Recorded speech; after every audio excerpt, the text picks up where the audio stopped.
आका महराज वाले की क्या शान। अस्सलामु अलैकुम व रहमतुल्लाहि व बरकातुहू। अल्हम्दुलिल्लाहि रब्बिल आलमीन वस्सलातु वस्सलामु अला रसूलिहिल करीम अम्मा बाद। প্রিয় দর্শক ও শ্রোতা মণ্ডলী, বিশ্বের যে যেখান থেকে আমাদের এই প্রোগ্রাম দেখছেন সবাইকে জানাই আন্তরিক সালাম, শুভেচ্ছা, অভিনন্দন। প্রিয় ভাই ও বোনেরা, সমাজে প্রচলিত একটি অত্যাবশ্যকীয় প্রশ্নের উত্তর নিয়ে আজ আমি আপনাদের সম্মুখে উপস্থিত হয়েছি। প্রশ্ন হলো, কবরে মাটি দেওয়ার সময় যেই দোয়াটি পড়া হয় সেটা কি কোনো হাদিস থেকে প্রমাণিত? উত্তর, হামিদাও ওয়া মুসাল্লিয়াও ওয়া মুসাল্লিমা আম্মা বাদ।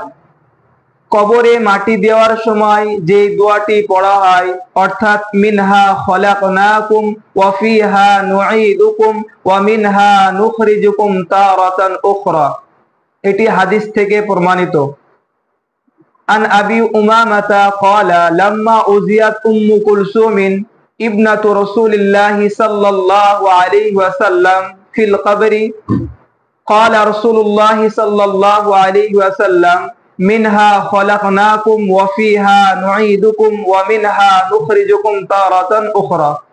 অর্থাৎ যখন রাসূলুল্লাহ সাল্লাল্লাহু আলাইহি ওয়াসাল্লাম এর কন্যা উম্মে কুলসুমকে কবরে রাখা হলো, তখন রাসূলুল্লাহ সাল্লাল্লাহু আলাইহি ওয়াসাল্লাম বললেন, মিনহা খলাকনাকুম ওয়া ফিহা নুঈদুকুম ওয়া মিনহা নুখরিজুকুম তারাতান উখরা। মুসনাদে আহমদ, খণ্ড নম্বর 36, পৃষ্ঠা নম্বর 524, হাদিস নম্বর 22,187।